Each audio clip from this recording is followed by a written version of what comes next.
Hello, and welcome back to the Pollock Pod, which is the first time we can say that.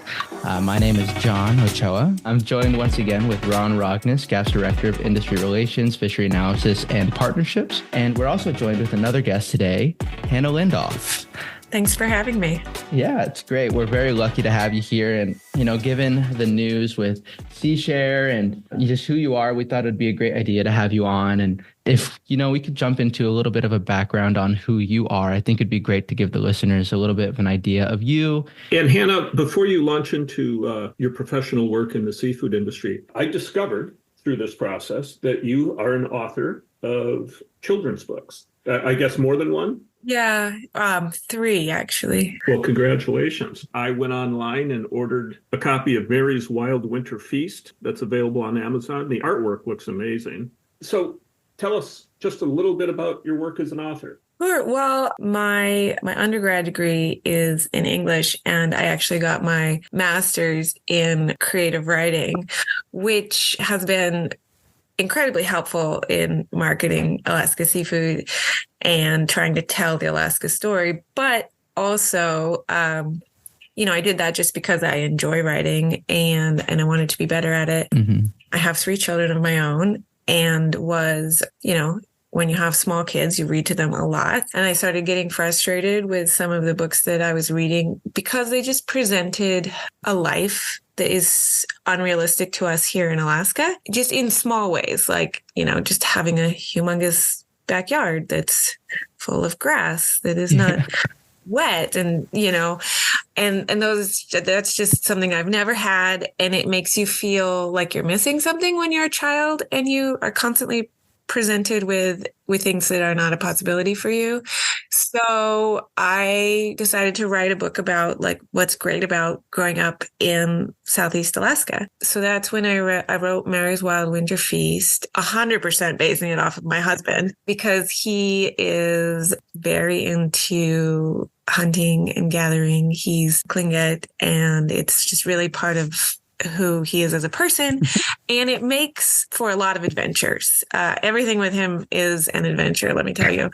And then after I wrote that book, it's interesting because the Sea Alaska Heritage Institute actually created a whole initiative to create children's books that were culturally relevant to Southeast Alaska. So I certainly wasn't the only person noticing that we didn't have a lot of that. And they asked me to do 2 books for them. So I did. I did 2 in their Baby Raven Read series, which is full of exceptionally beautiful books. You noticed the artwork in Mary's Wild Winter Feast, which was done by Clarissa Rizal, who was a master weaver and just a brilliant artist. But one of my other book, Let's Go, was illustrated by Michaela Goad, Tlingit artist from here in Southeast. And she actually won the Caldecott medal for a different book that she did. So her artwork is also just absolutely exquisite. So I'm still kind of stunned that these incredibly talented women and I got to work together. Yeah, I mean, that's great. It's really cool to be able to tell not only the story of, what your experience has been and then having that for your kids. And as they grow up, being able to, have that for them, but then also marketing for Alaska seafood for the state of Alaska. So I think all of it really kind of rounds out your journey there. And it's really cool to see just personally as somebody who feels more creative to be able to have those different outlets and have it affect not only you, but, your family and then people in your area as well. I will say you're right. It has helped me in my job at ASMI, telling the story of Alaska seafood quite a bit. Just especially, it's very complicated. We have over 100 commercially harvested species, and we, ASMI works in a lot of different international markets, and trying to put it all together in a cohesive way can be really challenging. So it's nice to have some background in doing that. How has your time at ASMI been? Because you've been there for a while. So how has that experience been for you? If you can give a little bit of background there. Sure. So I was actually born at ASMI. No, I started working when I was 23. So my first real job after college was I interned for the PR firm that had the contract for ASMI. Mm-hmm. And so I began there as an intern, and then I became a PR coordinator. Then my husband and I left Juneau. He needed to finish his degree and we moved to Colorado for a little bit and we lived abroad. And then my former boss from the PR firm had moved over to working at ASMI in the international program. And she asked me if I was coming back to Juneau, and I was. And she suggested that I apply to work in the international program. So I began as the European marketing coordinator for ASMI. And that was an amazing job. I did that for 5 years. And the best part about that job was that I coordinated the show that's now called Seafood Expo Global. And so I got to know everybody. I got to meet everybody in the industry because they all come to that show. So not only did we get to go over to, and back then it was in Brussels every year, but we did it as an industry. And that was a fun place to have a show because it's somewhat of a small town. Everybody kind of ended up congregating in the same place, the Grand Plots, and you really got to know people. And so I did that for 5 years. Then I had 2 little kids. I had my son was a baby and my daughter was 2.5. And I actually took a step back and became a contractor for ASMI. And I mostly worked on the grant applications that we do in the international program because we were funded by federal funding. And then I also work with the RFM program, which has been a big part of my work at ASMI because it's a very important program that's somewhat of an unsung hero. And then when Alexa Tonkovich was promoted from international program director to the executive director of ASMI, she asked me if I would come back full time and apply for that job. So I did. And I became the international program director about 8 years ago, but I tricked her and had another baby. Haha. But it was, ASMI is such a family friendly place. I feel like all of our overseas marketing reps and, have helped me raise my kids. Then when the China trade war began, a lot of things evolved. We were able to get more money for the international program, but we also were just doing a lot more work. And I started taking on some other stuff like trade policy, and I became the senior director of global marketing and strategy. And I've been doing that since, I think, 2018. Been very well-rounded, I feel like. Yeah, it's been a lot.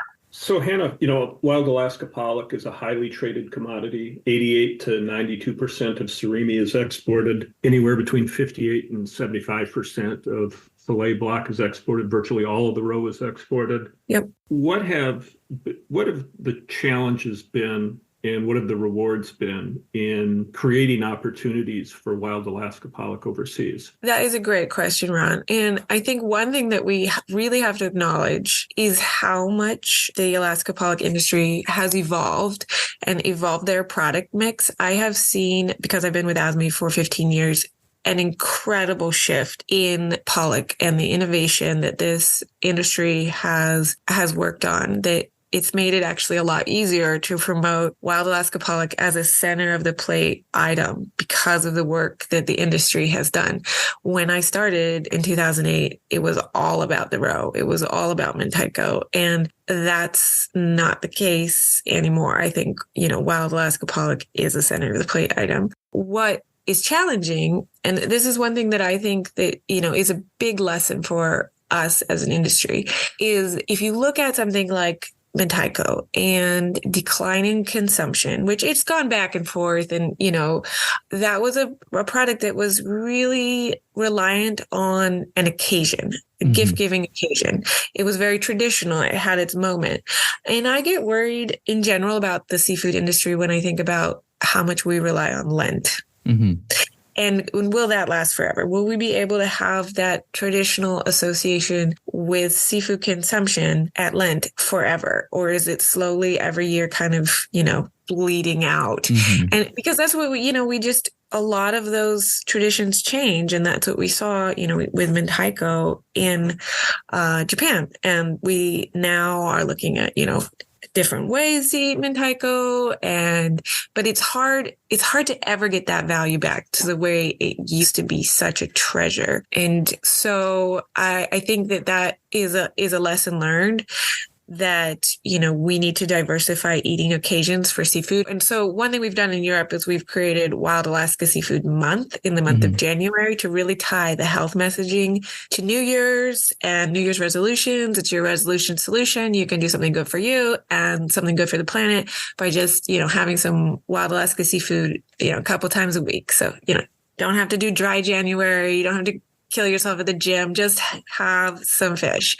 Just have a little bit. Is our message. So, I think that the Pollock industry has evolved tremendously and done such great work. But, this is something where we need more eating occasions. I also think what I think is exciting is we opened a Southeast Asia office 5 years ago. We have an office now in Thailand. And, there is appreciation for mentaiko flavor in Southeast Asia, the same way that you would see that in Japan, where you would see, chips, mentaiko flavored, ice cream, mentaiko ice cream. Whereas, it's going to be, I think that people could definitely appreciate mentaiko here in the United States. There are, 650 million people living in Southeast Asia, and you've got a huge head start in that region where they already appreciate those flavors. So for us, it's been slow, but I really see that as a big opportunity for Pollock Row. And it's always just exciting to look at new opportunities and see where the creative people that we work with take them. Yeah, I know. And I know we at GAP have really appreciated since GAP 2.0 was launched, the partnership with ASMI and partnership with your overseas market representatives. They're a wealth of information and the contacts they have are fabulous. So, that presence in working together, I think, I do see great things ahead. I mean, markets are challenging right now, but I do see better things ahead for us. So shifting gears a little bit, SeaShare. Yeah. When I heard it, I was at first surprised and then thought, wow, what a perfect fit. And I got one personal question for you. Was reducing international travel part of the equation in terms of taking that job? Because I'm done with international travel.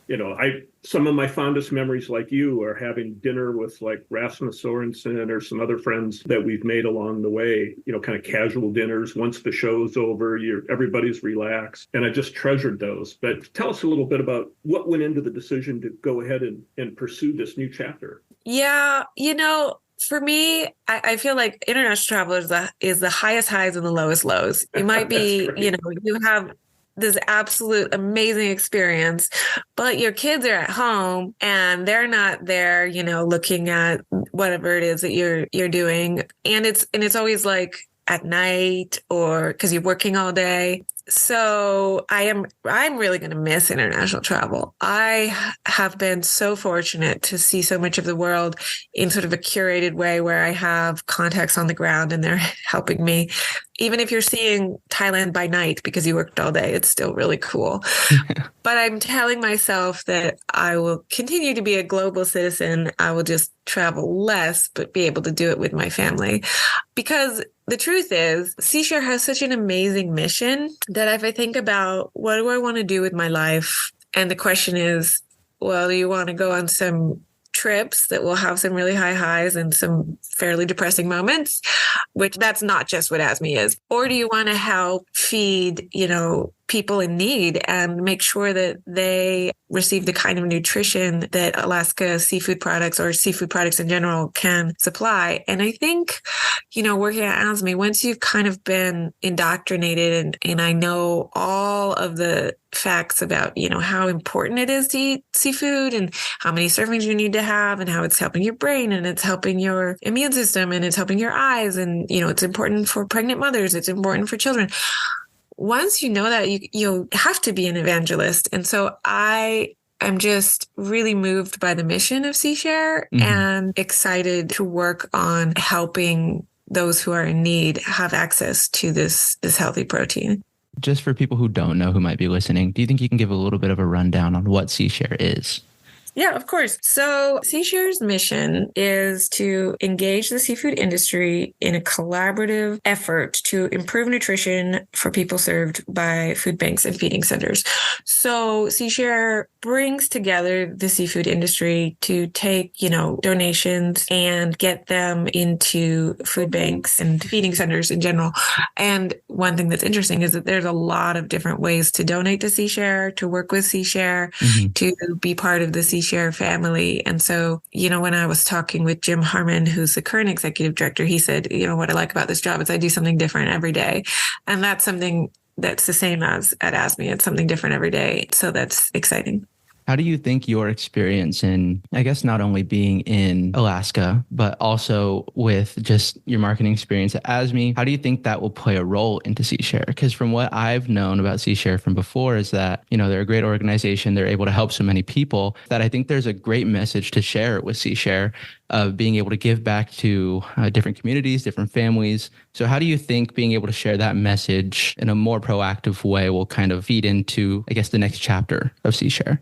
Yeah, that is a great question. And, it deserves a nuanced answer because there's a lot of things to weigh there. I know that companies and individuals give to SeaShare out of the kindness of their hearts and not because they want great PR.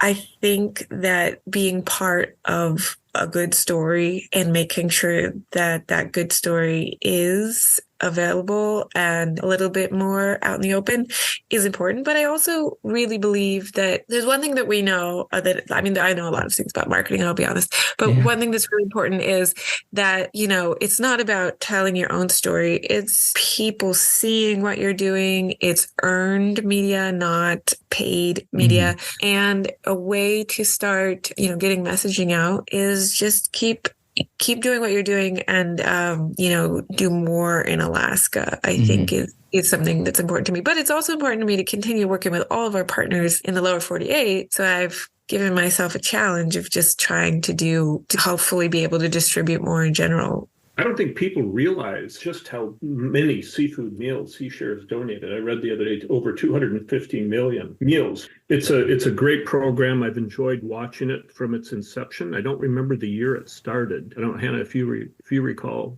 So we're about to celebrate 30 years. Okay.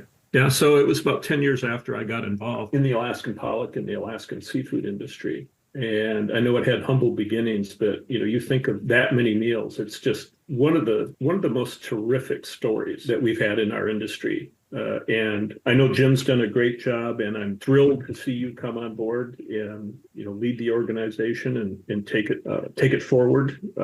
Confident you're going to do a fantastic job. It's good to hear that you'll look at focusing on distributing some of that seafood or more of that seafood into Alaska. I know Alaska has transportation and logistical challenges, but again, I couldn't be more thrilled and glad that we're going to have you in that role. Thank you. I appreciate it. And I want to say, GAP and the Alaska pollock industry have been tremendous supporters of SeaShare and have certainly done more than their part to step up and donate and, get these meals to those who need them.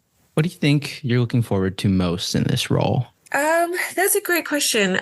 I'm looking forward to meeting new people and learning about, how feeding centers and how some of these initiatives work and making new connections and seeing where we can build all sorts of bridges and watching what we do. I guess kind of just on the flip side of what you're looking forward to most on the SeaShare side, what do you think you're going to miss the most from the ASMI side? I'm definitely going to miss the people that I work with. The overseas marketing reps they're like my family, and they work so hard and they bleed Alaska seafood. And I'm absolutely going to miss their energy and their creativity. But hopefully I've made some lifelong friends and we will stay in touch. Yeah, that's great. I'm excited for you, and I'm excited to see where SeaShare goes. And I'm glad that you're the one that's heading the ship there, if you will. But thank you, Hannah, so much for your time. We really appreciate it. If there's anything you can give where the listeners can learn more, anything you might want to plug, if you can give the listeners a little bit more info, that'd be great. Yeah, well, I'll do two plugs. You got One, it. alaskaseafood.org is where they can find more information about ASMI and how ASMI might be able to help them. We have a robust program in the United States as well. And then SeaShare.org is SeaShare's website. And I want to say that there is some misconception about who can participate with SeaShare, or that you might have to have products to donate, but there are actually lots of ways to donate. And, $1 given to SeaShare can help provide up to 6 servings of, nutritious food for the 50 million people in America who are food insecure. So SeaShare.org and alaskaseafood.org. Yes. If you can donate, your money goes a long way when you donate to SeaShare. Well, thank you all. Thank everybody who is listening in today, and hope you have a great rest of your day.